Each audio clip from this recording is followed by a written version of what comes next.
Hello. There we go. Oh, can you? Your mic is very low. Very low. Can you hear me? Oh, I can hear you. Hello. Okay, so that's in, that's there. Give me just a second, folks. Take your time. It feels so natural to hold a microphone, you know? No, I'm good. There we go. Oh, I can hear you. Yeah. Can you hear me? Can you hear me? Mm. Do you have any NPR. alcoholic beverages that we can enjoy while doing this interview? Kelly Sorry. getting after it. That was just I a don't think- microphone test. I'm sorry. That wasn't real. I mean, I'm not against that either. I'd like a beer too, believe me. Okay. Excellent. There's like a magical bar underneath this stool, you said? Where? Oh. I'm captain and sole proprietor of the Struggle Bus. Hey, you did a great job today. Crushed it. Negative. Oh, I gotta know what's up. Hang on. Okay. Hold on while the AV nerd works. Will you take a picture of us, kind sir?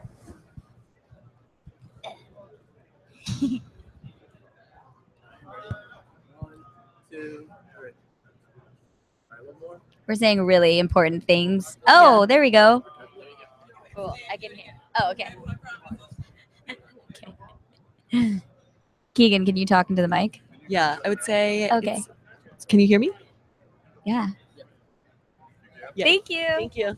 So you can hear each Yes, other now? sir. Wait, can you hear me? We're a go. We're You can hear my green. mic? Oh, okay, Yes. great. Excellent. Pure brilliance, really. Woo. Just Just utter- turn it off and turn it on. utter Okay. Yeah. If only we had something to troubleshoot Wait, I can't and hear monitor. No, you can't hear me? you. No. Do I have to speak way closer? So we can play with the levels a bit. this thing? Her Oh wait, headphones. I can hear you now. Oh, okay. Wait, we're good. All right. Oh, perfect. Excellent. All good in the hood. Okay. Yeah. So do you work at Dell? What do you guys do?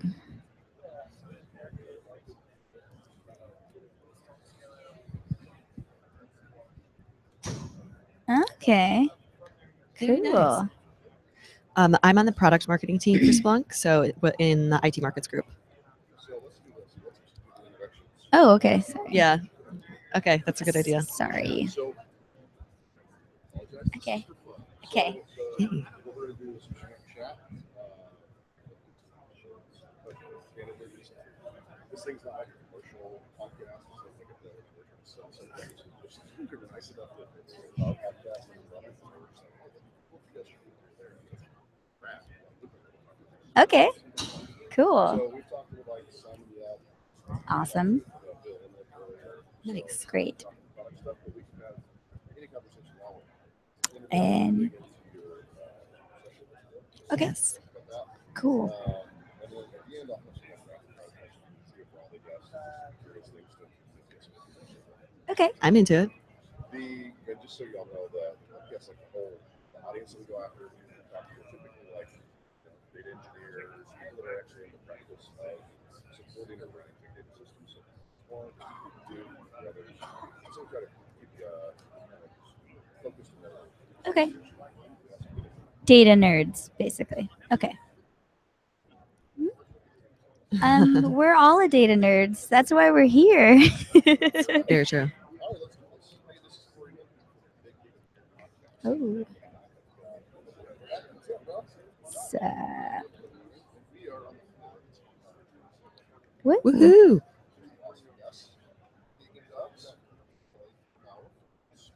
Happy to be here. Hey guys. Okay. Yeah, so I'm on the product marketing team here at Splunk for the IT markets group. So manage the go-to-market approach for any of our products that would be falling within the IT operations space. I am a sales engineer. I am based out of San Francisco in headquarters. You did. She crushed it. Yes. That's a great question. They asked me to speak at the keynote, and I was like, "Oh, am I allowed to swear? No swearing? Okay. Heck yes." And okay. Yeah. I mean, okay, cool. Glad we talked about that. Okay. Yes, so I had the honor of demoing some of the new product features that came out this year. There were 3 demos that I had. One was on IT Service Intelligence, and the second one was on AWS, our AWS app, and then the third was on our new project called Project Waitomo. Yes. Yeah. We're excited for that one.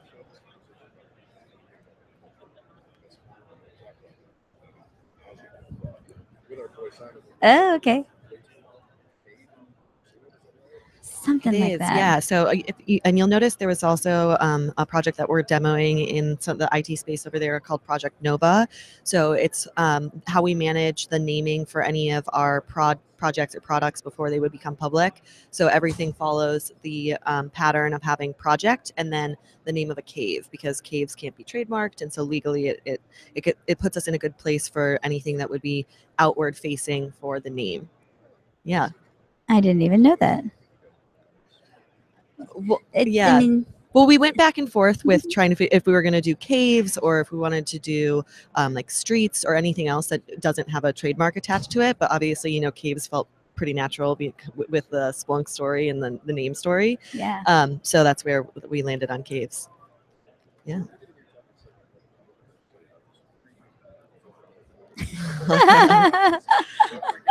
Okay. I don't have a Twitter account. Oh, okay. Okay. Okay. Oh man. Actually, there is a girl named Kelly Kitagawa on YouTube that I've seen before.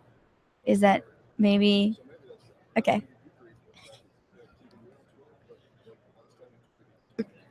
Oh yeah. Yeah. I know. I don't know. I never jumped on the Twitter bandwagon. You know, I would say of like the social media platforms, I'm much more addicted to Instagram than I am to Twitter. So Same. it was never my thing. And so then now I've been so far removed from it that I feel like getting into it is too difficult. But yeah, I think my last tweets were from when I was still in college and I was taking a product development class, and like we had to tweet at each other when we were presenting. So there's like yeah, exactly. Yeah, there's like probably 10 or 15 of these just like really random suggestions that are like, maybe you should add a pocket to it. And you're like, what does that mean? But yeah. Ooh.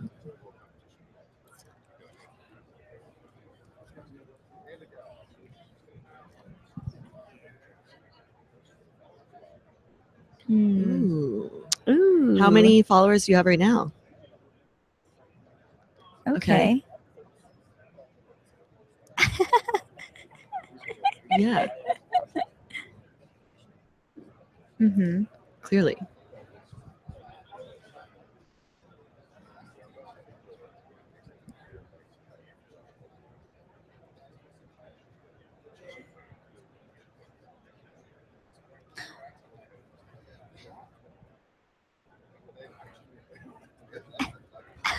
Oh,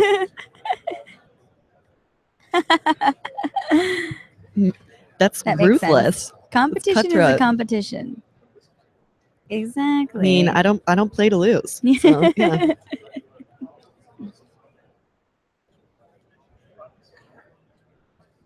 Mm-hmm. Yeah, so this idea kind of started maybe a little bit over a year ago. I'm live in San Francisco and been single for quite some time, more than I want to admit. And one of the things I noticed in San Francisco is that, you know, we're always at the forefront of technology and we're always like the beta testers for new apps. And there's so many new dating apps always coming online. And last year I was like, why don't I just take what I do for a living and try and like Splunk my own dating profile? And basically I reached out to every single dating platform that I could possibly imagine, like OkCupid, Match, Hinge, Coffee Meets Bagel, and none of them would give me my own data. And there was one exception, and that was Bumble. And when I originally started the idea, I wanted to compare other dating sites and see which one was better. And since I wasn't able to get more dating sites, I pretty much lost the idea. But I told Keegan about it, and she said, why don't we get multiple people on Bumble? And I was like, you're a genius. Actually, that would be an excellent idea. I am a genius. And so Being I a have genius her to over here. thank, and she kind of sparked the idea. And we're like, why don't we just do multiple people on Bumble, since that is the only one that they were able to get to us. My hunch, and this is not confirmed, is that Bumble is half based in the UK and they have different data privacy laws. And so they were kind of forced to give me my data. But that was also proven wrong a little bit later. We can get to that story. That's a good story. A little bit later. But that's kind of how the idea started. And it was really just, single girls trying to do a fun use case for Splunk and use something that's really real and relevant to so many millions of people that use dating applications. Yeah, and then it worked well. So before we started this whole process, we sat down and we were trying to almost reverse engineer, thinking about what are like the metrics and things that we would want to pull out of the data when we got it, and show that in the presentation. And we determined that it would work well if we kind of conducted it as an overall social experiment.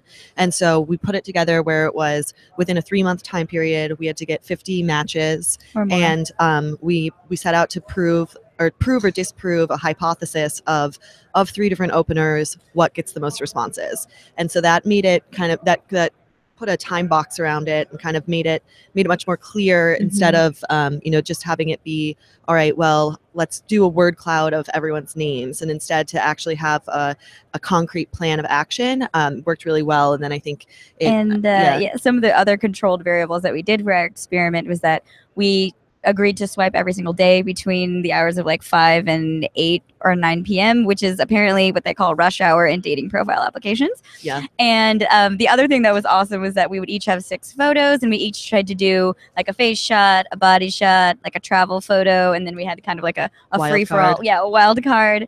And then the best part, we tried to make it as controlled as possible. But the best part was that we both had the same profile description. And in the description, it was our favorite Splunk t-shirt slogan that said, "I like big data and I cannot lie." And a lot of people commented on it, I would say. Yeah.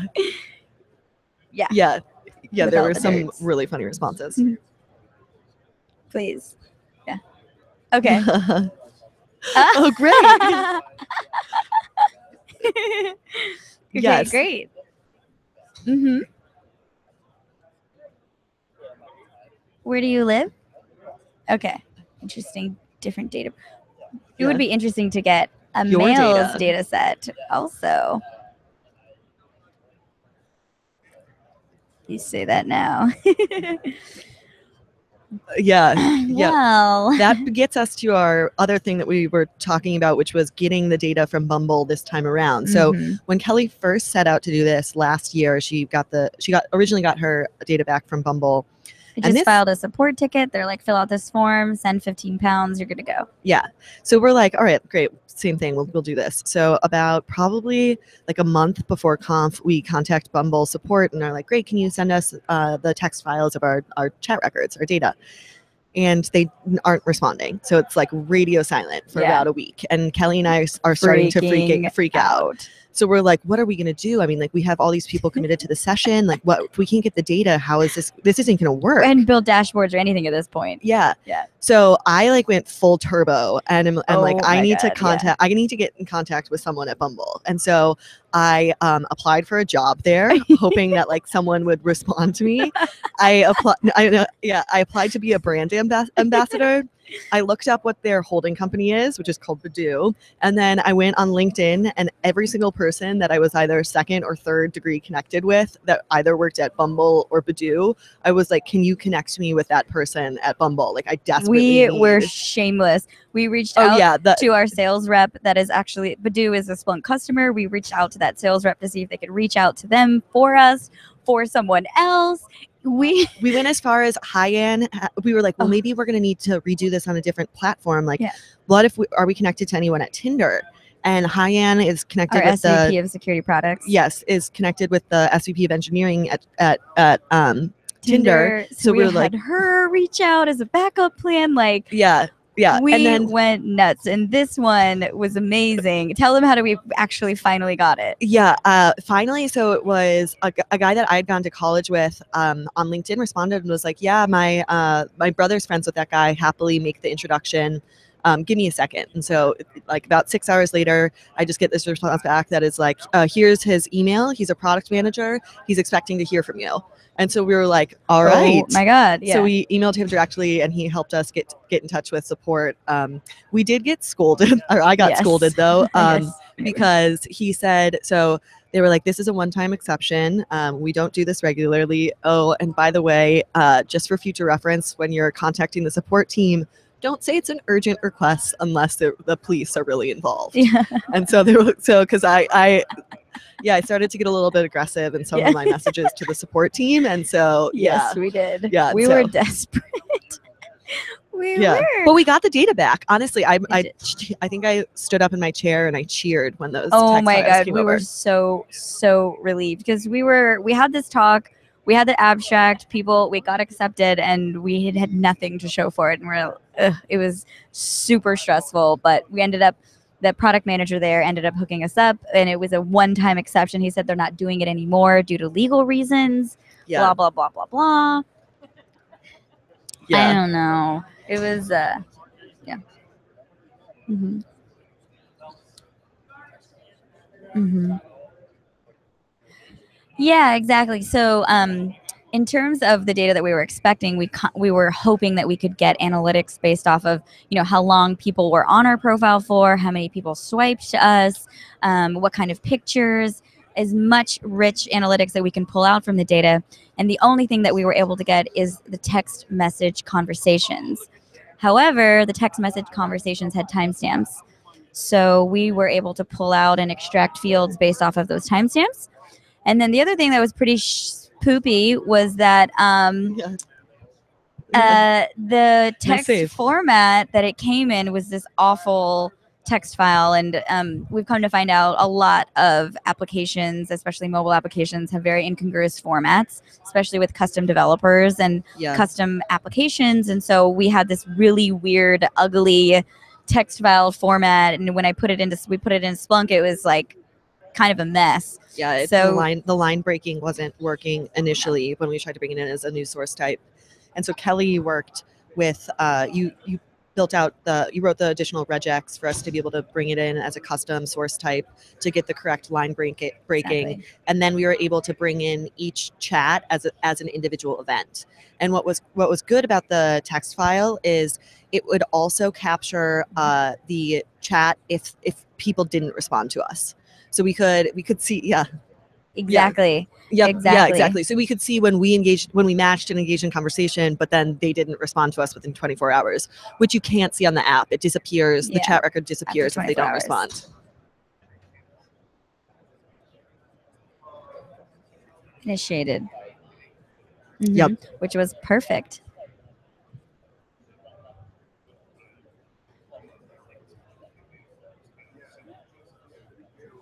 Mm-hmm.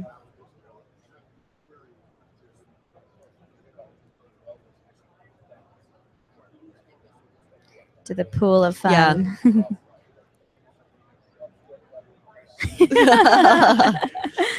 Yeah. Some aggressive swiping. Mm-hmm. Yeah, it definitely is. And that was the other thing that we got lucky with is that Bumble ended up being the perfect platform for our experience because not only are we both female, but the onus was in the female, as you were saying, where you both match and then the female has to respond within 24 hours and then the male has 24 hours to respond back. Yeah. If the male does not respond, then it goes back to the, the pool. Yeah. Of single.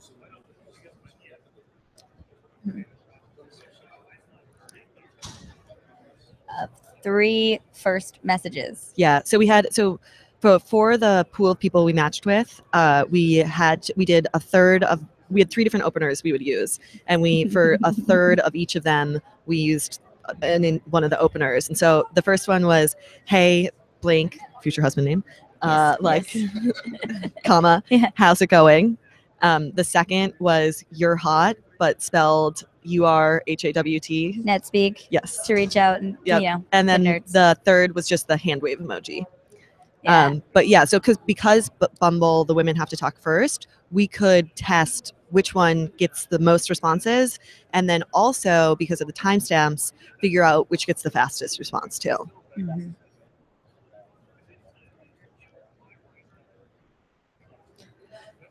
We started we didn't pull that out for the session, but we did start. You started to look at that, right? Yeah. Oh, Right. is this- Okay. yeah. Well, let's take.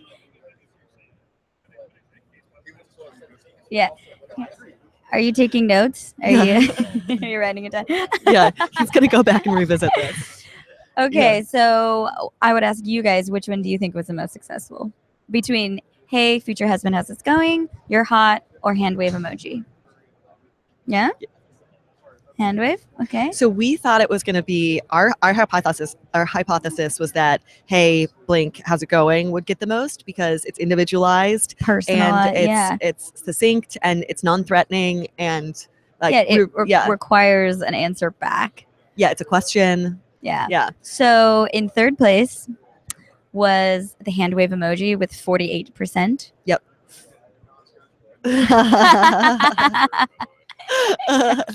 You're like, God, this sounds horrible. And then in second place, the "Hey, how's it going?" got 51%. Yeah. And then in first place, You're hot. "You're hot." I think it was 60. Yeah. So our catch line during our talk was, so it was 68% success rate with "You're hot," Which is way really high. better than the other ones. And so our tagline during our talk was, I was like, so guys only want to hear about how good looking they are? and then we were like, isn't that a little rude, Keegan? It's like, well, the data doesn't lie. So yeah. And we planned this, and then Doug went on stage at the keynote yesterday and was like, "Data doesn't lie." I was Yeah. like, yes, it's true. Please.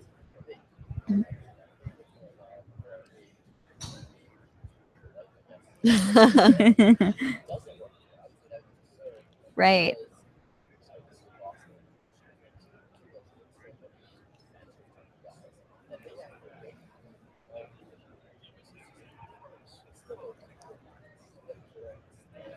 Yes. Yeah.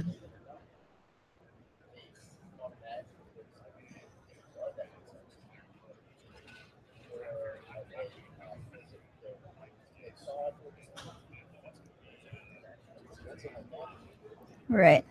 Yeah, exactly. Both. Mm-hmm. Yeah.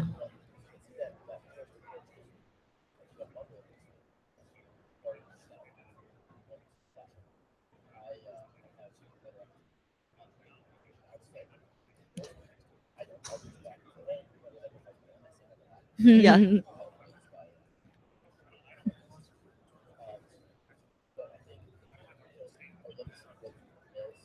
Right. And how different those results would be. Mm-hmm.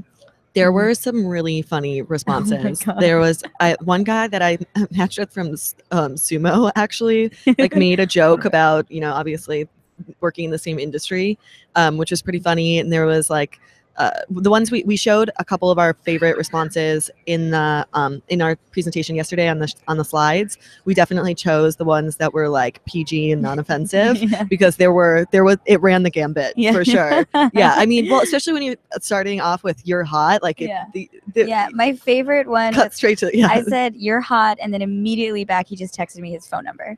Yeah, that was great. And then and then I didn't respond for like a couple days. I was like, whoa, that's aggressive. And then he wrote back and said, "Fraud." Yeah. Yes.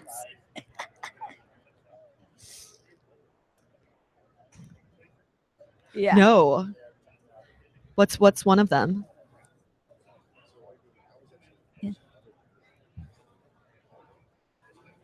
I don't know. A what that what? is. Oh, Oh. what? Ben Oh my Derringer? god. Okay. He would be in it. You're kidding. Do you remember that show on VH1 that was the pickup artist? Did anyone else watch that? No. Oh my gosh, it was horrible. But yeah, it would have been in like the early aughts. VH1 had a show that was called The Pickup Artist, and it was a reality show where they had this one guy that was supposedly a pickup artist, and then like 15 dudes that he was supposed to be training on how to become pickup artists. And every week they had to like go on a date, and then whoever didn't get to go on a second date was eliminated. Okay. Okay, excellent.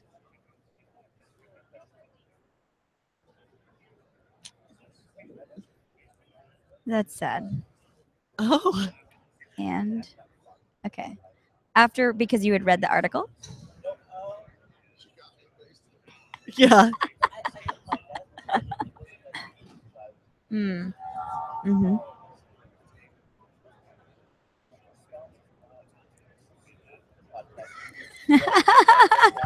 I responded, yeah, your face. Yeah. You should. Your face there just said a lot. Yeah, a picture's worth 1,000 words. Mm-hmm.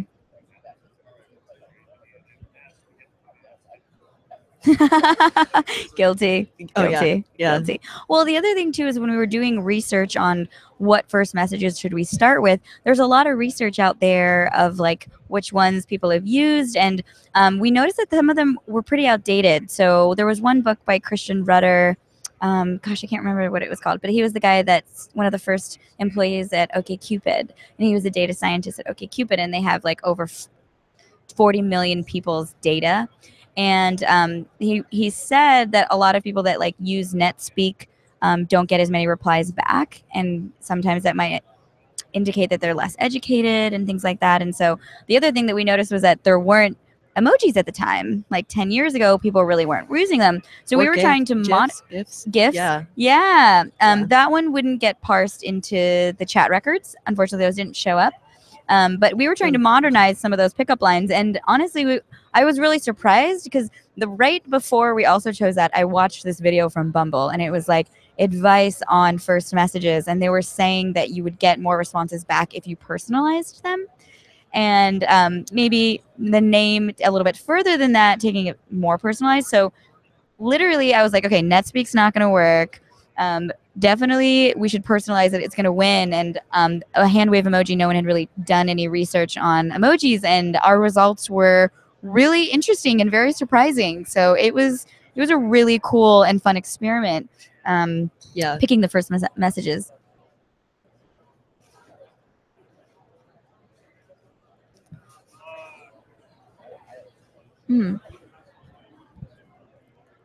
Yeah.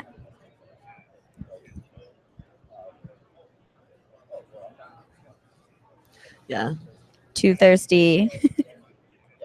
No, I'm just kidding. Sorry. I'm just kidding. Right. You don't want to look desperate. I know what you're saying. Yeah. No.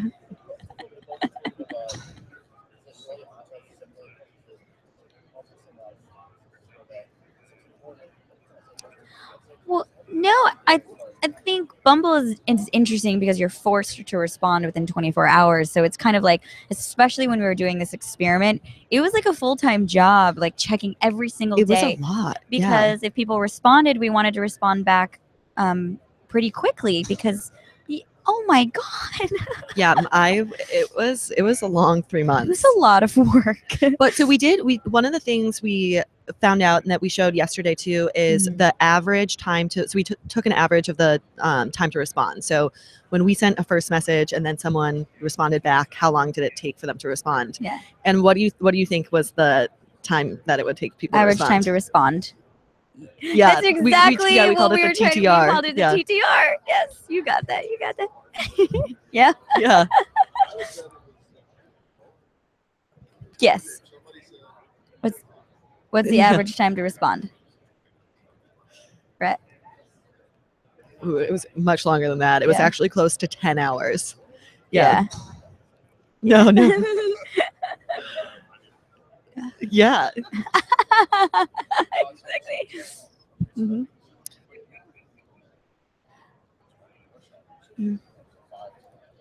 Mm-hmm. Or yeah. Mhm. They would respond. So the time was once we sent the first message, how long it took for them to respond back to the first message.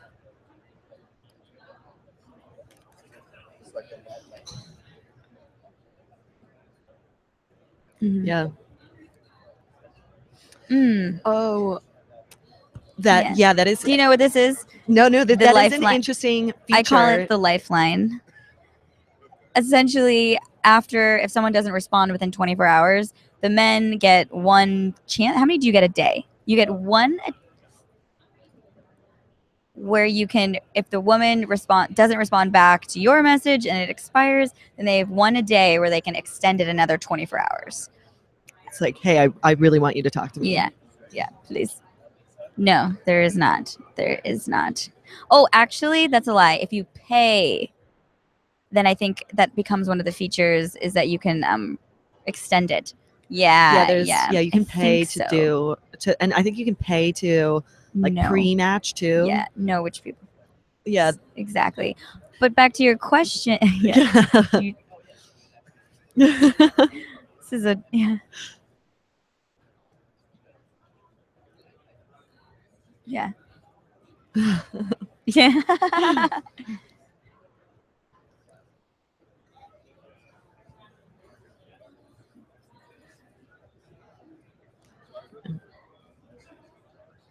Modern Oh, romance. yeah. I also read that too. It's also a good inspiration. Yeah. Oh my god. It's crazy. Right? Yeah. But back to your question, you were asking about the extensions. You were asking if that showed up. It didn't. There wasn't a specific indicator on a message that showed that it worked. It just had the timestamps. So we would have to show that a bit more. Yeah. That would just be an extra thing that we would need to pull. Yeah. Exactly. We did. We did do one that was to pull out 8-digit phone number, right? Mm-hmm. Yeah. So, yeah. So see if either we gave out our number or if someone gave their number to us. So did a SPL query to be able to do that. And then what were some other kind of like fun SPL queries? Well, I remember the phone number one because I was like, I never give out my phone number. And then I did a search and I was like, clearly that's incorrect. Yeah.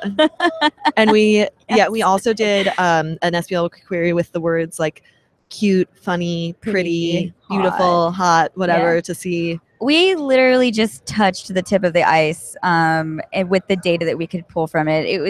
We just wanted to get something initially for a good presentation, but there were so many other things that we could have done. Some of the things that I think we wanted to do was more on comparing cities. So she's in Seattle, I'm in San Francisco. Unfortunately, that wasn't in the data, but that could have been something that we manually pulled and from a lookup table or something like that. So bringing in other data sources into Bumble, I thought would be an interesting thing, and definitely comparing other cities would have been great. Comparing mails, chat files, and like what the responses would be, that was another like roadmap for this project. Yeah. Right. Yeah, absolutely. Yeah, no, we wanted to use the predict command to try to do a couple things like predict for any opener how fast of a response it would get. So there's a lot of things that we could have done additionally, which are really cool. I mean, I think the other thing that we found out that was a really big takeaway for us was in going through it was obviously where we were saying this was almost like a full-time job. Like we were spending a lot of time on Bumble and a lot of time responding to people, and like my phone, just the battery was dying all the time. It was a lot. But in going through that, it was kind of good because we were really forced to put ourselves out there more so than Mhm. we would have usually. And then afterwards, we could look back and we actually were able to see what our average rejection percentage is. Yes. So across the board, when we engage, how many or what percent of the time do people respond to us? And that was eye-opening. Very eye-opening. But yeah, well, you let us decide. You want yeah. Well, what do you think was the percentage of time to whether we would get rejected? Yeah.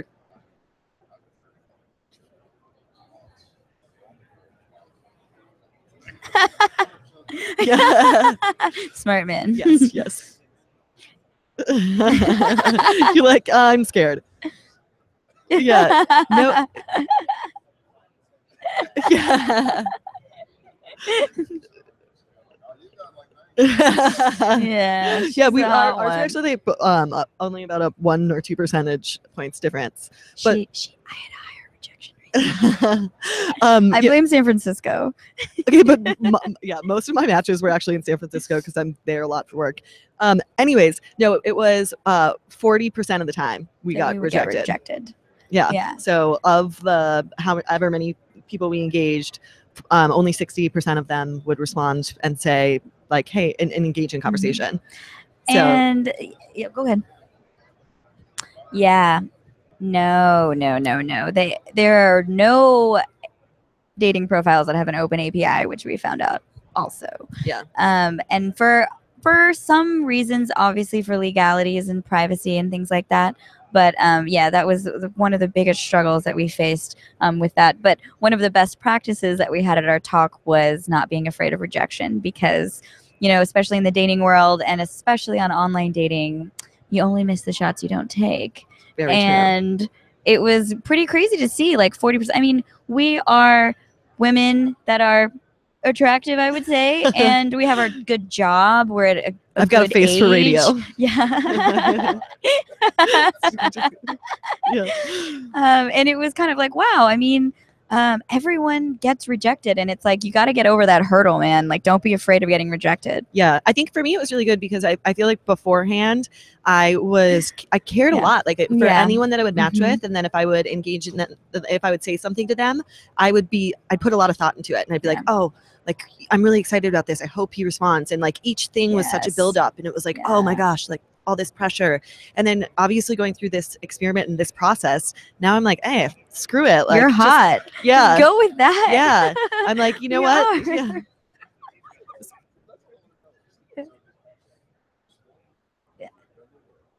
And then what happened? Well, the other next step to the data was how many dates we went on as a result of the matches. And it was I went on sad. 2. I was on 2 also. And we each matched to 50 to 60 people on Bumble and like had conversations, and we only went on about 2 dates each. Yeah, the conversion rate's It's really not strong. sad.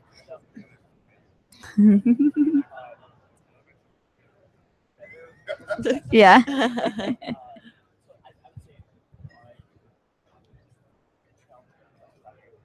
hmm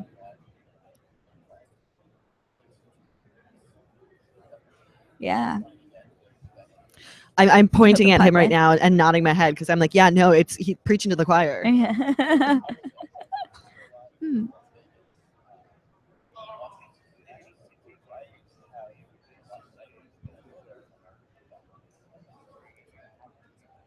Yeah. It's a video game. Mm-hmm. Right.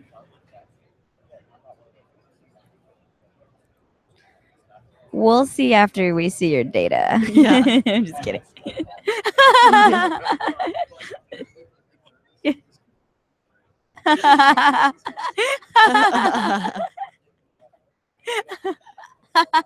Yeah. Yeah. That's how we're going to conclude.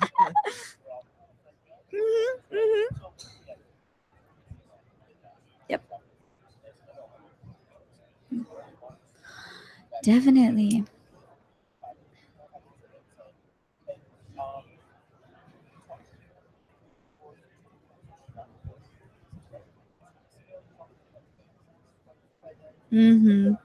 Yeah. Yeah. Timing is everything. I don't. I'm back and forth to San Francisco almost every other week. So I totally get what you're saying. It's real, and it is really hard. And then like, I don't know about you, but for me, most of the time, especially first dates or even second dates, I want to set up during the week. So like a Wednesday or Thursday night, because my Friday and Saturday nights, it's for my gals. Yeah. Well, Uh, and you don't want to give that time. Yeah. Exactly. For Yeah. a stranger.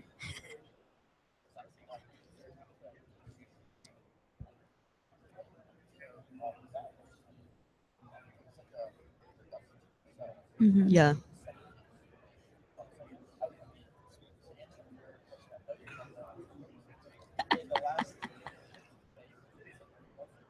Mhm. Yeah.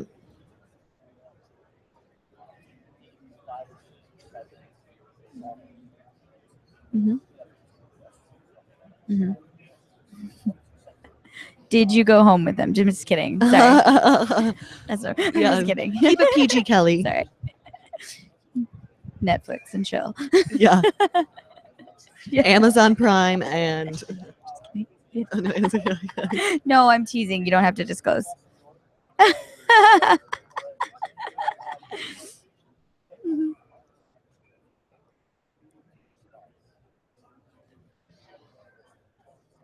Oh.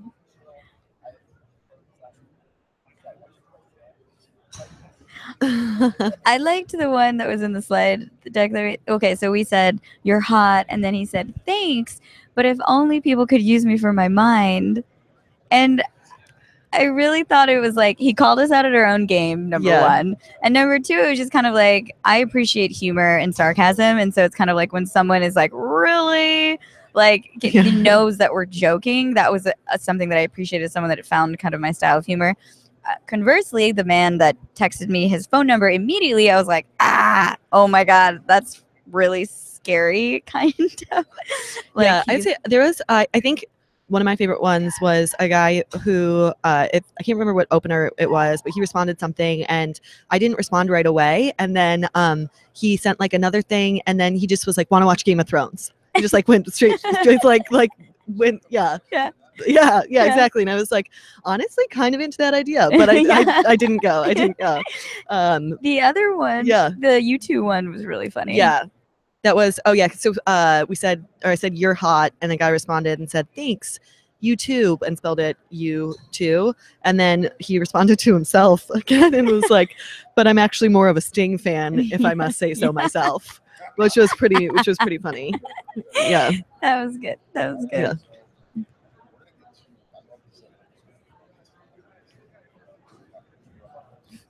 You got some good ideas? Good. Yeah. Yeah, I would really enjoy that. Mm-hmm. Yeah. Yes. Yeah. Ooh, we could expand on that for sure. Our session was in the community theater and it was 125 people and we were full.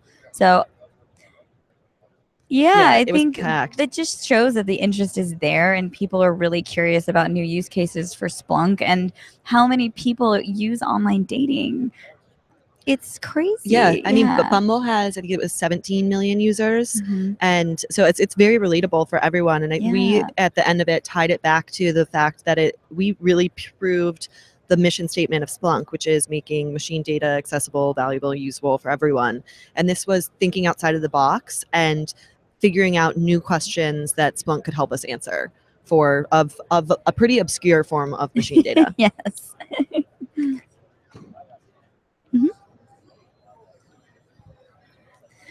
Yes. I wanted to take a break. But I haven't been as active, but I'm definitely still on it. Yeah.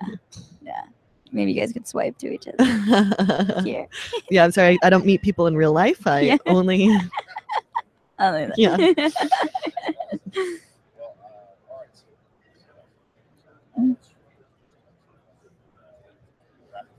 Okay. Cool.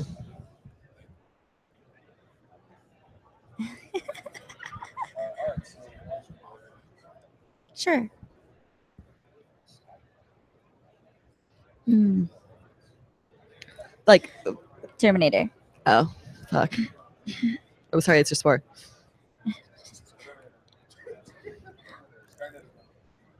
Mm. Okay.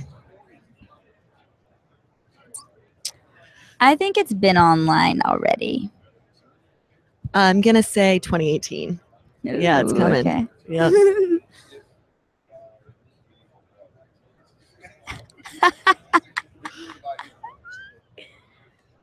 You go first. Oh, I one of my favorite books that I've read in the last year is called An Interview with the Goon Squad, and I think both of you would enjoy it. It's a fiction book. It's really good. It's about kind of chronologues the 80s rock culture in New York. So it was cool. Yeah. I don't read. Yeah. No, but you know what? I think Modern Romance was really awesome. I really liked that. It was a nice little modern spin and really funny and a really quick read.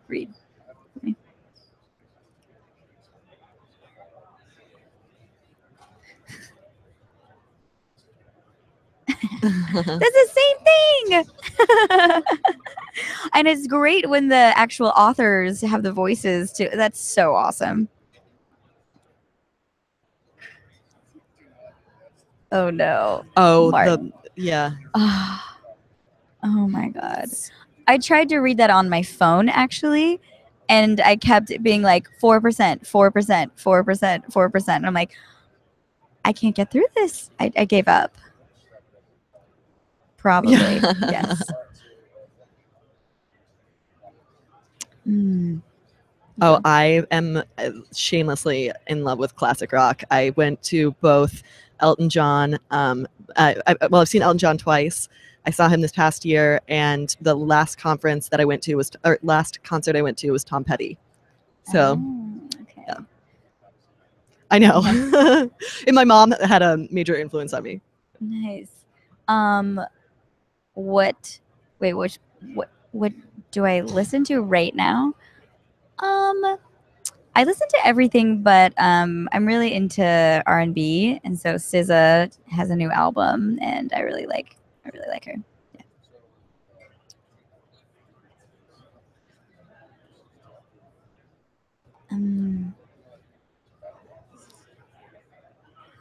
I have a lot of those.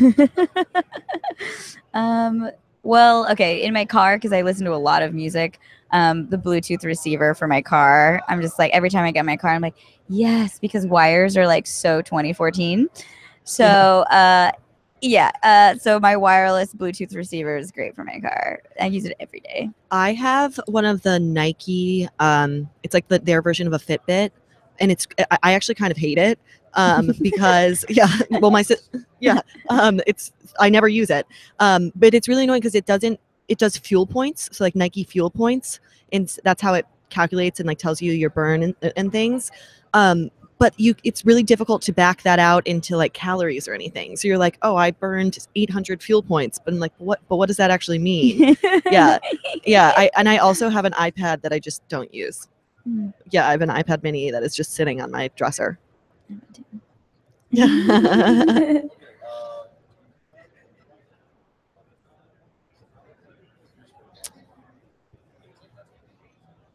Vacation, I guess. I've been pretty bad about like doing fancy dinners. Yeah. I have not been cooking at home enough. So I just got back from France and Spain. One of my best friends got married. It was like one of the best days of my life. But next up, I really want to go to this kind of vacation where you like do nothing and go to a beach and like just drink margaritas all day and just relax. I've never really had one of those. So that would just be like Fiji I'll is go on with my you. list. Yeah. Do you think they have Bumble there? They do have Bumble in Bali. Yeah. Yes. Yeah. Yeah. I'm flying to Austin on Friday. Ooh. I'm gonna be in Austin for a couple days hanging out. Yeah. Yeah, I'm very excited. I'm gonna get a pair of cowboy boots. Yeah. Yeah. Very. That would be a money pit item. Yeah. I would like to. I have no more vacation left from my trip, and then I just got back from Burning Man, so that's usually my quest to the desert. That's actually where my money pit usually goes. I had this big art project for my camp this year. We built a 14-foot interactive cat head with like 10,000 programmable LEDs on it, and so we programmed the inside of this like cat head. Yeah, that was a giant money It has pit. its own Instagram handle. It does. It's called the Meounge. The cat lounge is called the Meounge. Yeah. Yeah. Yeah.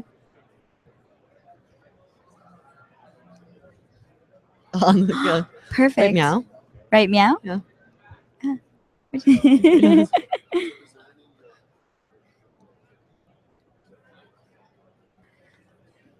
Game of Thrones. Yeah. I'll That's a good be. I recently went through Broad City. Probably Broad City is a good one. Yeah. Mhm. Ooh, very good. It's on Comedy Central. It's two young ladies and it just This is hilarious. Yeah, they're super funny. And you can easily plow through the whole thing. Mhm.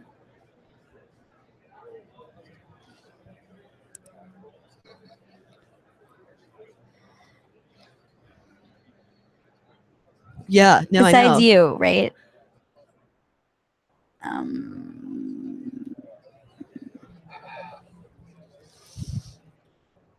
Beard. Gandalf. Yes. isn't- Maybe it's because we're in DC, but the only thing that came to my mind is I was like Abraham Lincoln. Abraham Lincoln. Yeah. Yeah.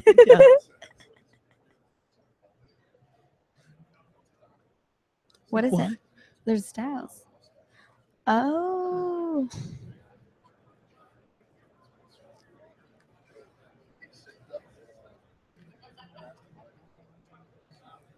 Oh my gosh. Yeah, So you guys don't eat soup? yeah. Yeah, do you find that like does it keep you warm? Mm. Mm. Are there any other hazards to having a beard? I'm very curious about this now. You just got to go to Yeah. no. Hipsters are in San Francisco. Maybe you need to move there. People Portland. Are hipsters. Portland. Yeah. Yes. Oh yeah.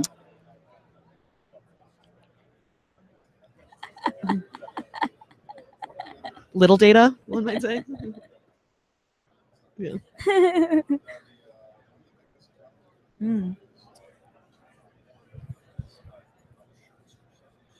Oh, got it. Ouch.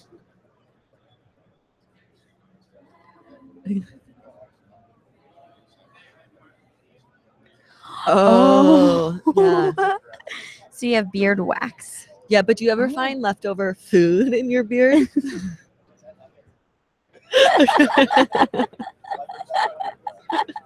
Yeah. Leftovers.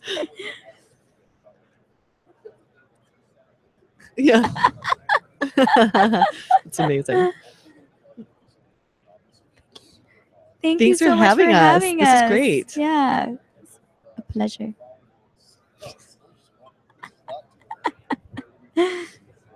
The gram. Yeah. Find us on the gram. I'm Keegan Dubs. It's just my name. And I'm Kitagawa Powa. POWA. Yeah. Mm-hmm. Definitely. Thanks for having us. Yes. Yes. Yeah. Agreed. Yes. Yeah, it's perfect. Or we can do. Okay, I have some ideas. Yes. Okay, Cool. thank you Thanks, guys. That was utterly awesome. That was so much fun. Thank you so much. Absolutely, that was great. I'll do it. Hang on, let me kill this thing. Take a picture.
I know. I did say if I could tell you there's an emergency over there, and you come back and the cake's a little bit empty, are we okay? Apparently not. Apparently not, yeah. I feel like they take things real seriously here. Yeah, it really is like life or death. Yeah. Right. We are on, but it's only kind of sort of working. Kind of sort of working. The audio is actually working quite well. So yeah. So we've actually so I run my own podcast. We've done so we're about 50 episodes in, and believe me, we've had every issue going. Yeah. What are you using to record? Are you using GarageBand or?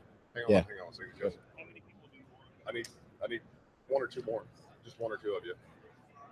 We have to. Bring There you two. go. Yeah, hop in, boys.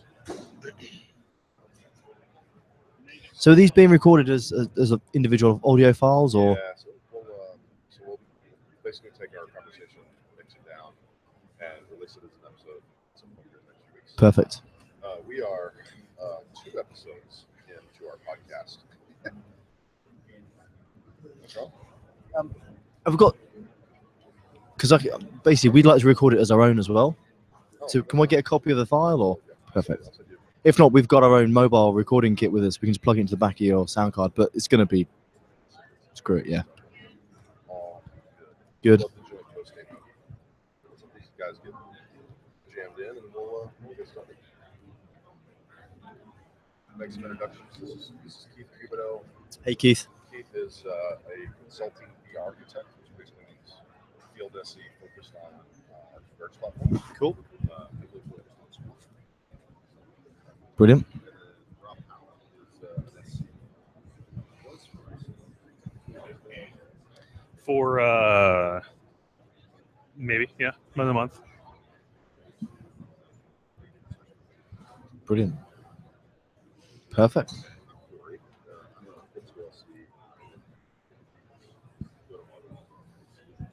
Cool. Brilliant. Well, I'm David Fern. I'm the CTO of Arrow, Arrow, the distributor, CTO of Arrow Europe. All right. So that's my Let's go ahead and get started. How about that? awesome. Hey, Corey, nothing else. Your podcast. We are sitting on the floor on Splunk conf 2017. I've got a couple of mine here to cover. Got Rob out. Rob here. It's very slow. It's a slow process. It's about as long as this, right? So, short hair on top, short hair.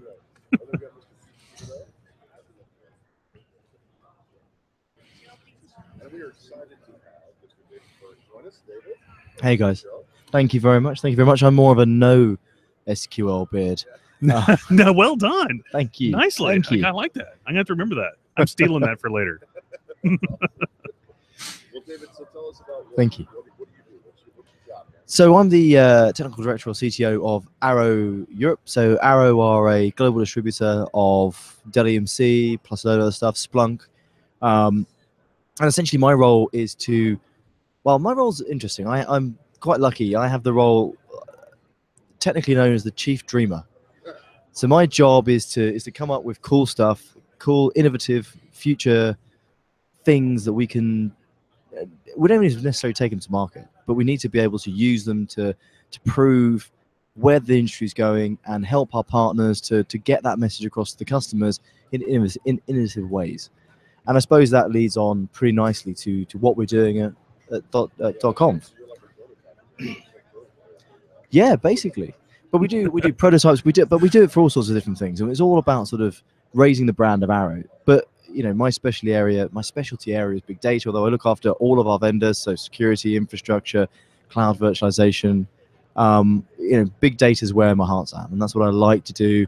I like the sort of the bridge between infrastructure, sort of the storage element of it, the compute element of it, the analytics element, the mathematics element of it, but then really being able to drive into that proper business outcome. That really gets me excited. It's a sort of a full stack solution, if you will. So yeah, I like it.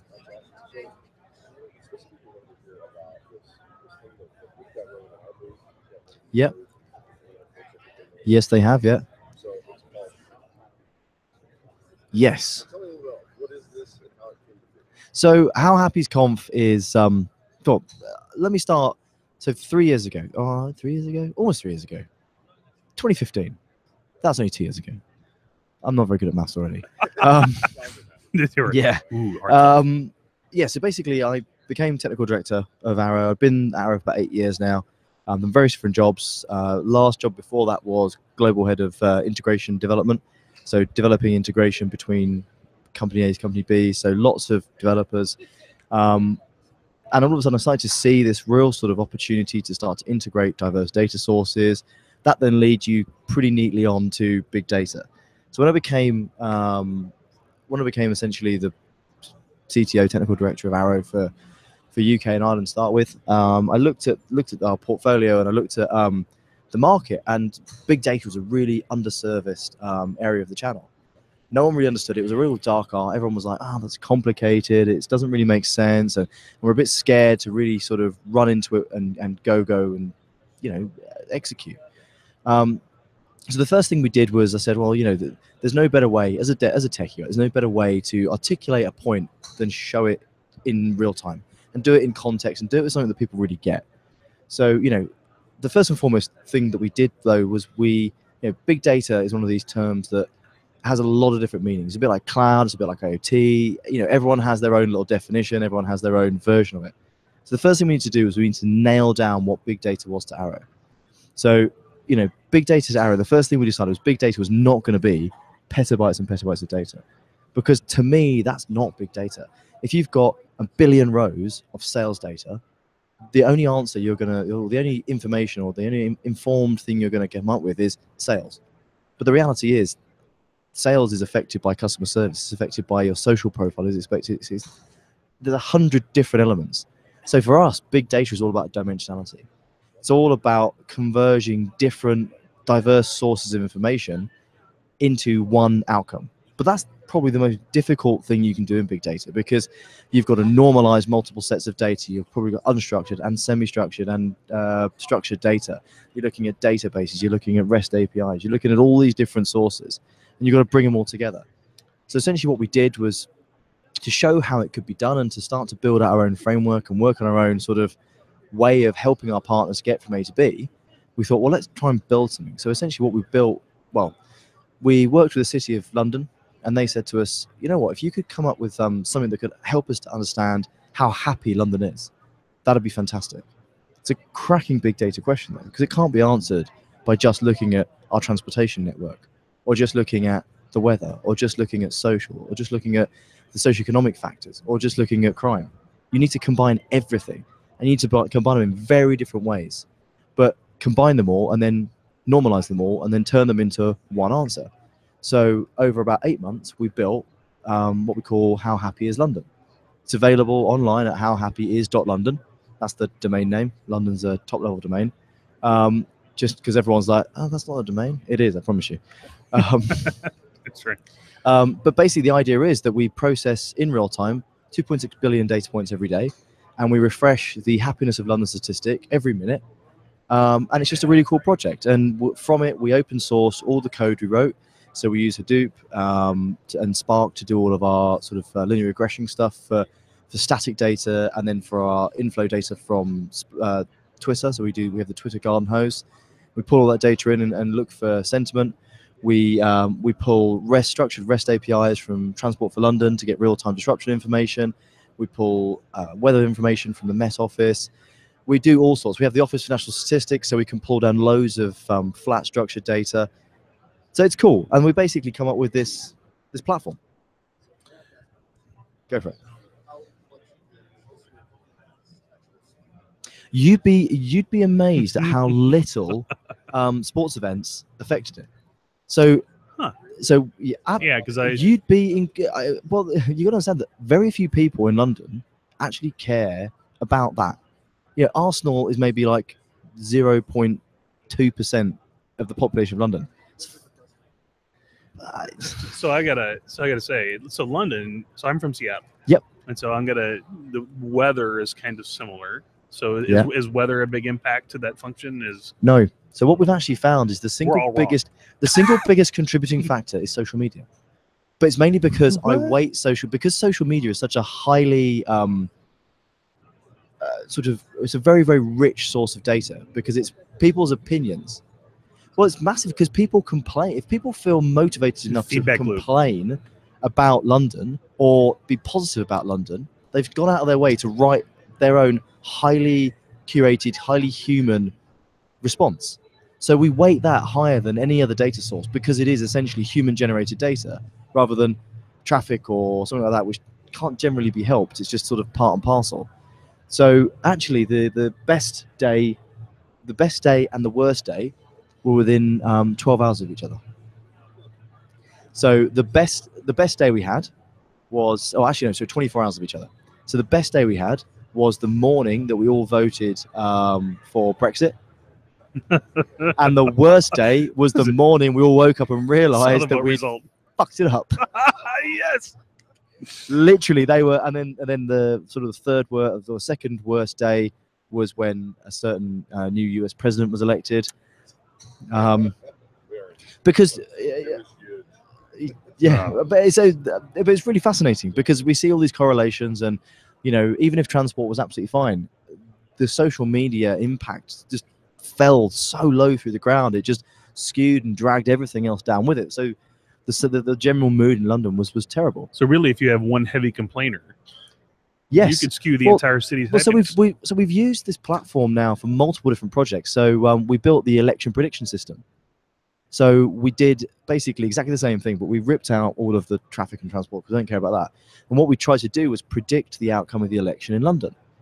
So in London, the way that we vote is we have local elections and the boroughs vote and they vote MPs in, and then you count the number of MPs and boom, that's your, and then you've got first past the post rubbish. But anyway, so basically what we tried to do was we looked at Twitter again, and we basically said the Twitter demographic is 18 to 36.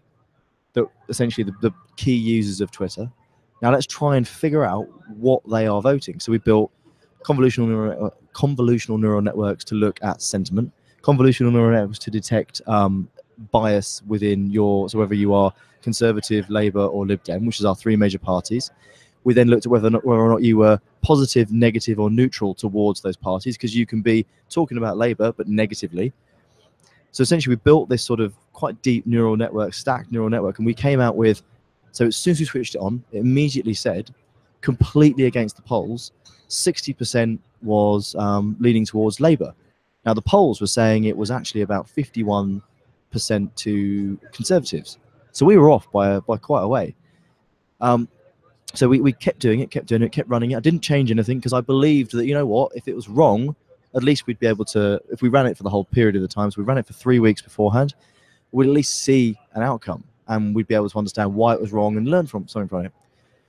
Lo and behold, when the general election actually happened, we had a hung parliament, completely against every single professional pollster's expectations. Yeah.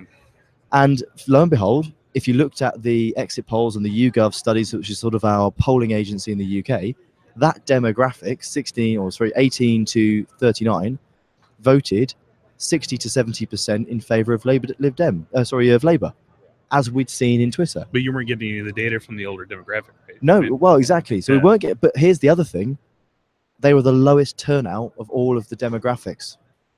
So what we then very quickly did was we wrote a blog on this. Sort of subsequently, it's available on our Arrow ecs.co.uk, the hub.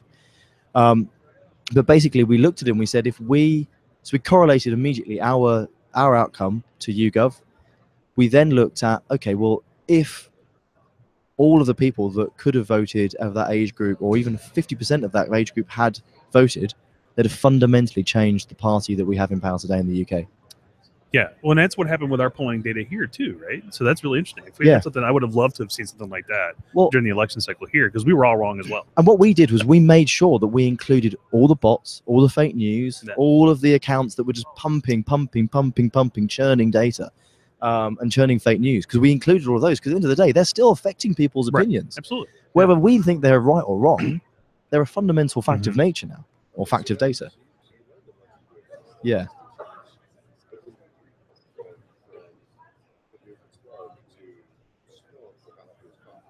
So we use Splunk as a visualization tool. So we've still kept, because we didn't have much time to do this again, we've still kept our basic ETL processes. So we use Apache NiFi as an ETL process. That's our ingestion mechanism and primary ETL. And that's for another show. That we need to do. Yeah, NiFi is a cool piece of tech. Oh yes, oh yes. So we use NiFi quite extensively for that, and then we use essentially feed it into a data warehouse. So we use a MySQL data warehouse because at that point we've normalized the data. We use NiFi to send it up and do all the enrichment, everything. We have quite big NiFi ETL strategies, and then essentially we use DBX Connect inside of Splunk to query our data warehouse, pull the data out, and visualize it. We don't do a huge amount of Splunk, right? We use Splunk for sort of that last mile, but that is cool, right? Because that gives me a really common data approach to all my strategies. So every time I do anything, it's in my data warehouse. My data warehouse is my master data management system. Everything else has been done beforehand, and there's a very good. So I don't know if I should say this, but I will. There's a proper method to my madness, right? So I sat in so probably the best ever conference I sat through was a big data one in London, quite back in the day. And do you guys know CERN, the Large Hadron Collider? Mm-hmm. So the chief data scientist from CERN stood up and did the keynote, and his opening line was, "You think you've got big data problems? You don't know you're born." He says, "Here's my big data problem. Okay, first and foremost, when the Large Hadron Collider runs at full tilt, right, it's kicking off more data than any network in the world can handle."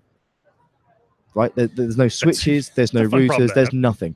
Fundamentally, we cannot get that data out of there quick enough. We can't buffer it. It's just impossible. So let's pretend we've got past that. Then we get to the storage subsystems. He said there is no storage subsystem available today in the world, not NVRAM, not memory, not anything. Not even Memrista's, perceived performance capabilities will be enough to store the stuff that we kick off this thing quick enough. So imagine we've got past that problem as well, right? I've then got more data stored than I could pretty much ever process with almost all the computing power in the world. He said it's the classic needle in the haystack problem. He says, so what do we do? How do we fix this, okay? He says, I had a really clever engineer who basically said, well, why are we looking for the needle in the haystack? Why don't we just burn the hay? And he turned around and said, well, okay, well, what do you mean? He said, well, I've been developing this little Arduino board, and on this Arduino is a record of all known physics. So literally, on every single sensor on the LHC, they have a real-time filter, and it filters out all known physics. Seen that before, seen that energy before, seen that particle before. Oh, haven't seen that. Pass it back. So immediately you're filtering out 99.999% of all the data, and all you're passing back is, he then said, all of them passing back is 99.999% of errors, but we can very quickly filter those out, and then actually all we've got is maybe 2 terabytes of data that we've got to distribute around to all the universities to do proper deep investigation into. And he said, that's my big data strategy. So yeah, burn the hay. Yeah. You can, and so this is the strategy I always take. I always take a strategy of ingest the data, transform in real time, and then load, because you've got much better, more precise, or not more precise, because it's the same sort of data, but you're storing a lot less, which means you can query it a lot quicker. And that's why I don't use Splunk at the front end. I use it at the back, because then my queries are super fast. The data I've got in there is really highly refined. And to be quite frank, putting NiFi in front is no big effort, really. And it gives me that ability to sort of transform and do a lot of stuff very quickly, very visually as well. Now, we've talked about that before, and not on the podcast, but you and I have had the conversation around edge analytics and trying to filter out the noise at the edge. But that, again, topic for another future show. Well, it's cataloging, brain's going. It's the classic ETL versus ELT, right? Yep. And Splunk is a classic ELT. It's an extract, load, transform rather than an extract, transform, load. And I'm going to be honest, and I appreciate I'm at .conf. I'm an ELT fan, ETLs fan, sorry. So yeah, sorry, we digressed. Thank you.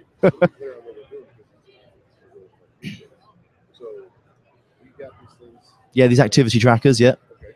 So walk us through, like, Yeah, cool. So essentially what we've done here is we're trying to demonstrate a real-time big data experiment. Because, you know, we've got a massive load of people who are wandering around, and to be quite frank, it's cracking to sort of grab that digital exhaust and do something cool with it.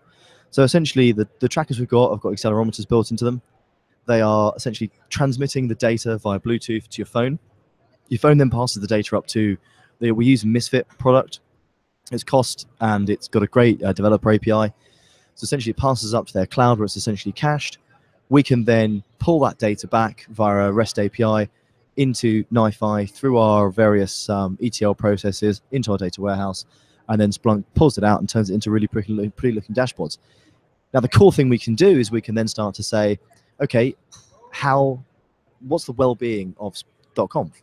So how far have people walked? So we've gone and grabbed a whole load of well-being statistics from some universities who have turned around and said, because this is not a cheap thing to put on, right? This is a $10 million show maybe, and then all the sponsorship and everything else. So, you know, these people want to get the value for money, right? They want to make sure that people are fit and people are in a good sort of state of mind to be able to consume and sort of assimilate the information that the people here are trying to get across. So if everyone's tired and lethargic and not walking far enough and not got enough oxygen in their brains, no one's going to be able to remember anything. So we go home and go, I went to conf, but I don't really remember anything. So no. So we're trying to, I mean, it's a bit of fun, but we're trying to sort of try and understand the well-being of conf. And to that end, we've got these well-being statistics. So we're looking at the individual performance of a collective sample. So we've got 1,000 of these trackers to give out, which we've now done. We've now got about 540 active contributing trackers. So we've had about 54% success rate with people actually getting them on and signing up. And the idea is that we've got a big enough sample to be able to say, we believe that this, you know, so that we're burning enough calories. Great. We're actually sleeping well enough, which is a bit of a shocker. Great. Not walking. Yeah. Yeah. Well, funny enough, we did it at Dell EMC World as well. Right. And it was red. Yeah, no one's But you know, you can, a bit of both, I reckon.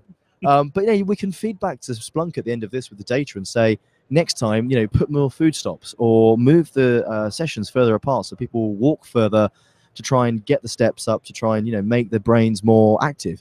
Now, these are all, it's a lighthearted sort of way of looking at data. But fundamentally, what we're trying to prove is that, you know, big data is all around us. We're constantly giving off a digital exhaust. And, you know, Arrow can help you to, with our methodology for big data, which is really simple. We essentially try and take a big data problem and split it into 4 chunks: ingest, ETL, ELT, store, and explore. Essentially, when we chunk those into little mini projects, so, you know, what are we looking, how are we going to ingest the data? How are we going to transform it and enrich the data? How are we going to store it? And then what are we going to use to essentially unlock the value and really get everyone contributing to the data? Yeah, and I think these kinds of examples like this are they're high on the demo chain for me, right? Because you can tie it right back to a human. If you can tie the story back to a human person, their personality and what they understand, then they get an idea of what data analysts can do, right? I mean, it's very easily transferable to other problems. Exactly. And you know what? So now we've got, so it's end of day 2. We've got enough data in there now to start doing some really fun statistics. So we've got sort of most, you know, who slept the best, who slept the worst. So we've got top 10 and bottom 10. We've well, so that's who you want to hang out with. So the last dashboard I've literally just created is the basically the 50 laziest people at conf. So we now have a graph: 50 laziest people at conf.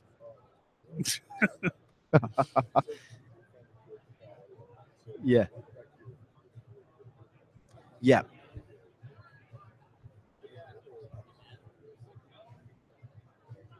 Yep.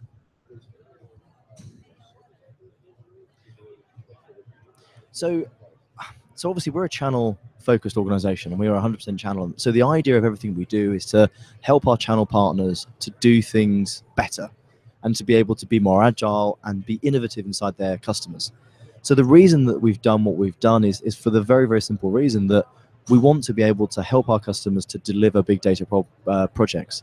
So to that end, we don't have any services offering. Now, I think one day we may well look at putting a service offering in place, but it will be something that complements or is a current hole in our customers' portfolio, and we can help to fix that or bridge it, or more importantly, as we're doing at the moment, find partners that we already work with that have skills and have, you know, guys on the bench that we can leverage inside of the partners. I think there's a real feeling in the channel in Europe at the moment of competition, where, you know, people are happy to sort of work with their competition if they can see value and leverage sort of relationships out of it.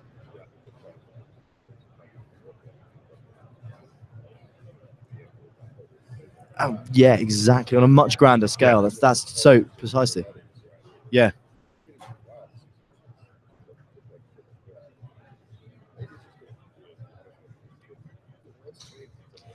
It is. It's very much. It's a hybrid. You know, all over the place. You know, and there's still some skill sets that are just woefully underserviced in the channel. I mean, and fundamentally, integration being one of them. You know, I keep harp on about Knife-Eye. We don't sell it. It's open source. It's an absolutely amazing product. But it's amazing because it fills a huge void. Integrating services is just so important. You know, I've had customers before, and I appreciate we're on a big data podcast and we're sort of going sideways, but I've had customers before that have come to me and gone, I need this. And I've gone, well, you've got that and that. If you just integrated them together, you'd actually have something better than what you're looking at. And you wouldn't have to have a third copy of your data. And they're like, oh, yeah, but how do we do that? And I'm like, okay, yeah. Right. You bring people in at a fraction of the cost of buying that piece of software, at the fraction of the cost of setting that piece of software up, and you end up with something better that actually saves you time and optimizes your business. Ah, okay. It's just, yeah.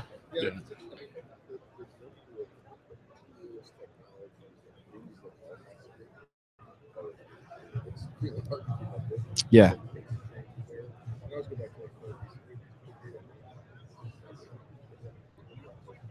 Exactly.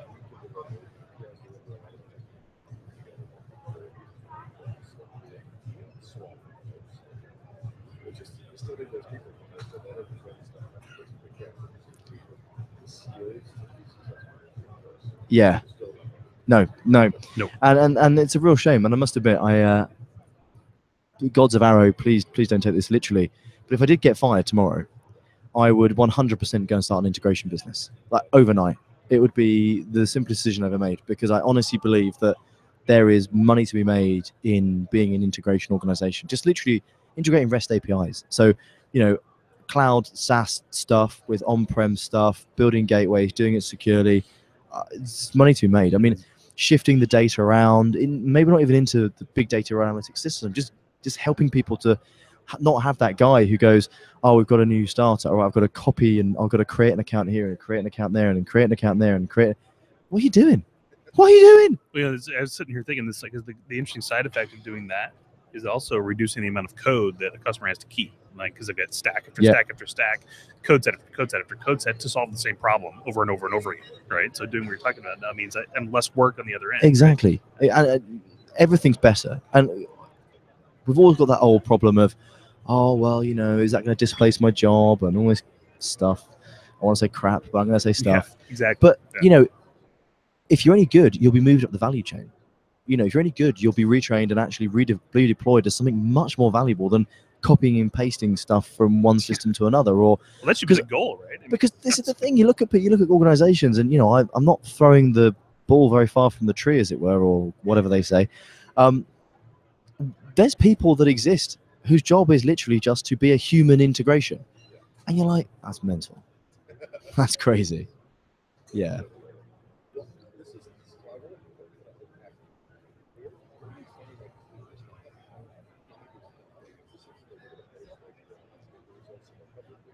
Yeah, absolutely. We will put it on Arrow's blog. Obviously, this will sort of maybe touch back. Yeah, put the links in the show notes, and we'll go from there, really, because we're in a bit of a battle at the moment, a battle in my own head about whether or not I anonymize the data and put it up on GitHub so people can see if they can see value in it. Maybe. I don't know. I mean, I'd love your guys' input on that.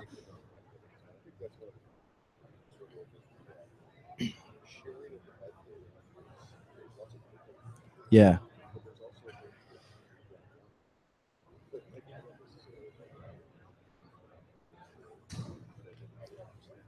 Yeah.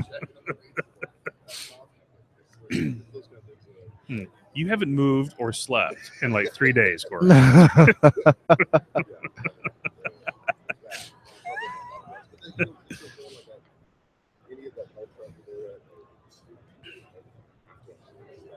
Yeah, exactly.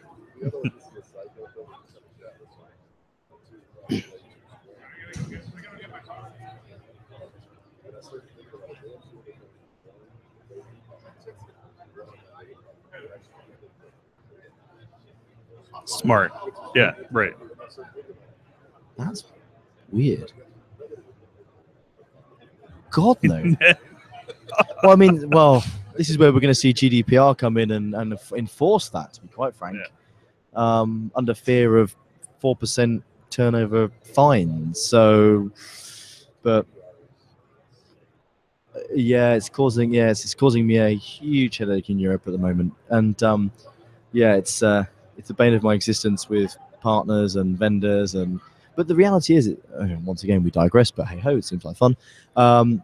It's one of those things that it's not actually solved through technology solely. In fact, it's probably 80% process people and sort of organizational change, and then 20% technology. And normally that 20% technology is actually just turning around and saying, are you well encrypted? Because if you're really, really well encrypted, then actually there's actually even a line in the in GDPR that says, if you've done best efforts to ensure that your encryption keys are absolutely safe and sound, and you can show that your encryption keys were never compromised, we won't find you.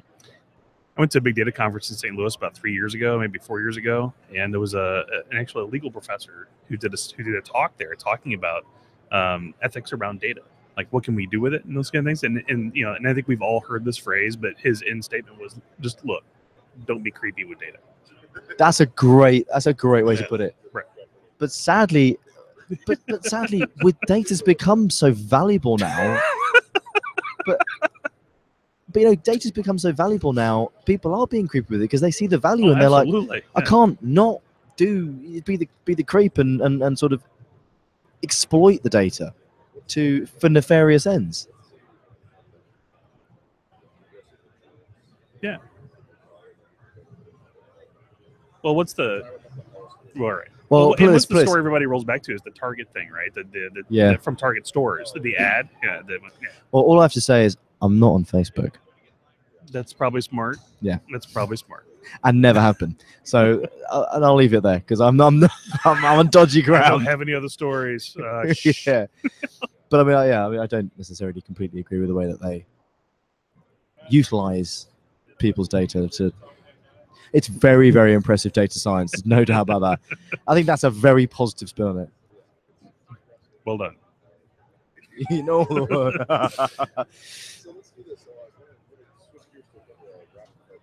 Go for it. Nope. I'm on Twitter, yeah. Yeah, at David Fern.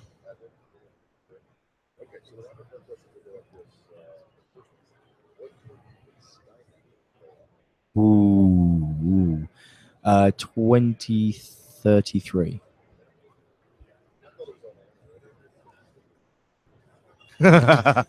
He's not joking.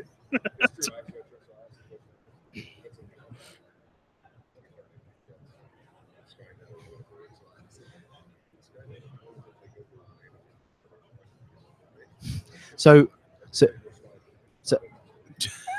very quickly, here's my return question back to you though. When do you think we'll get to the singularity?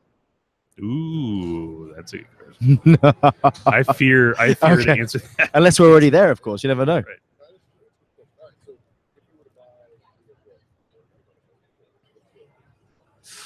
Not a big reader. Pass.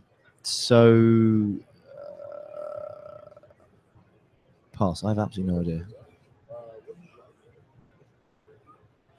So everyone takes a piss at me for this, but I'm from a place in England called Essex, and we grew up with a kind of music called garage music, garage and house. So yeah, I'm sticking to my roots there. I'm a garage boy. Right on.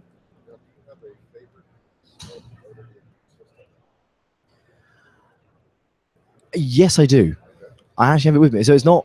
I don't think it's useless, but it's not desperately useful yet. So I have a 3D camera.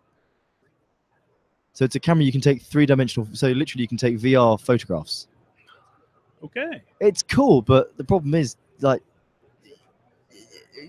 bingo. So you can't print it off because it's spherical, and there's nowhere really to store it. Now, videos you can store on, so I can upload the videos to YouTube and look around. But yeah, it's cool, like taking it skiing and things like that. It's got two 180-degree fisheye lenses, and it stitches it together. Like literally like a VR thing. Yeah. That is trying to use this right now, but maybe with the It's yeah. Windows next reality,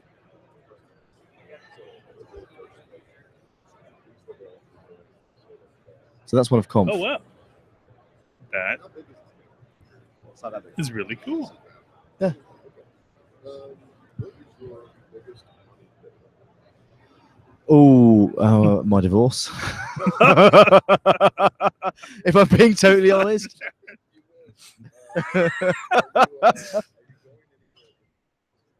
I'm off to Venice next week, actually. Yeah, for work. We're off to Venice for the Canalis conference, which is a channel conference, the sort of European head of lead channel conference in. I have not been to Venice, and I'm staying on an island. So everywhere we're going, we're getting private boats. It's just bonkers. No. I'm at something else. There's thousands of. I've never been there. Yeah, but we seem to be a really tiny island, so I'm looking forward to it. Should be fun. Yeah, I'm fly out Tuesday.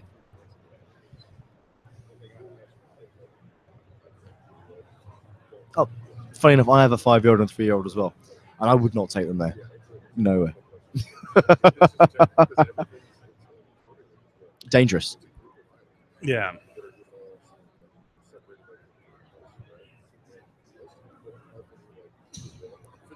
Oh God. You're holding hands, like grabbing shirts. Oh God.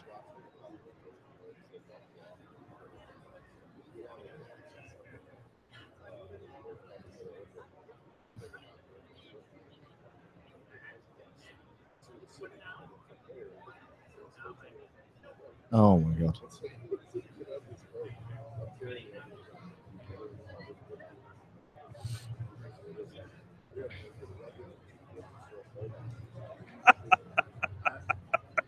Did you film that? Because I kind of want to see it.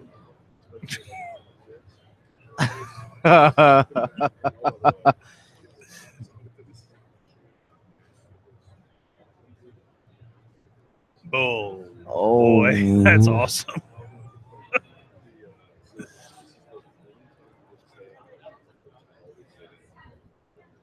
Yeah. No air conditioning. Oh, okay. But you at least had one. Oh no.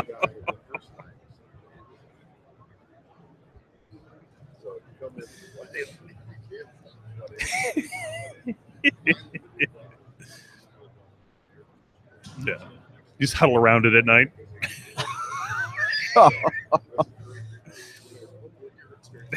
Yes.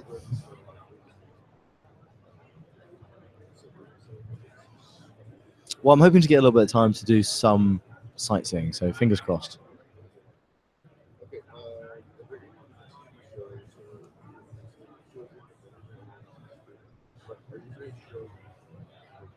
Oh my God.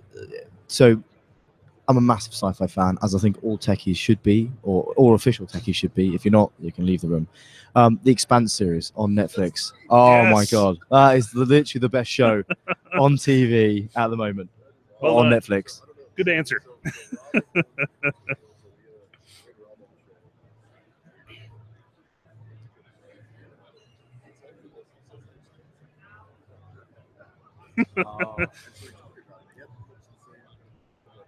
So good. It's exactly that. And but the only thing that slightly annoys me now is it's with the end of the season 2, which I pretty much watched in one go. It's got a little bit unbelievable. Like the first episode, the first season, brilliant. It was so believable, and it's this sort of almost near future. Yeah. It's not like Star Wars and Star Trek where it's like way in the future. It's like it's set in our solar system, and it's just brilliant. You got to watch it. Got to watch it.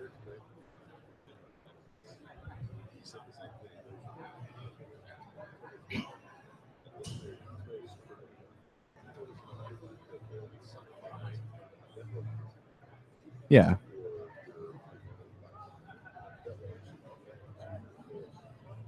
Oh,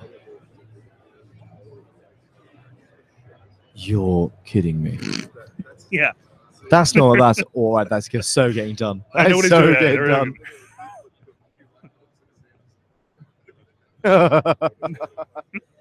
Good work. Good work. So you don't have a secret you have a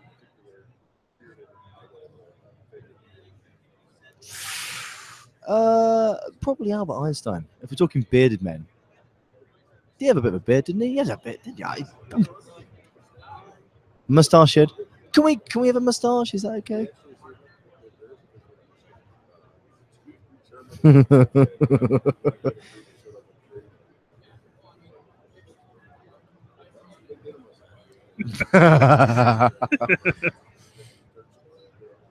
Just.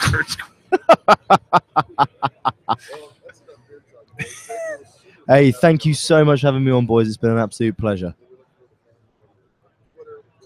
Yeah, we also have our own podcast where we've actually had Brett on it before when we we're at Dell EMC World and things. So please listen to Arrow Bandwidth as well. Feel free to sort of give us any comments, and would love to have you guys on at some point to reciprocate the favor. So thank you very much. Great. Cheers, guys. Yeah. Thanks, guys. Bye. I think my mic died at some point.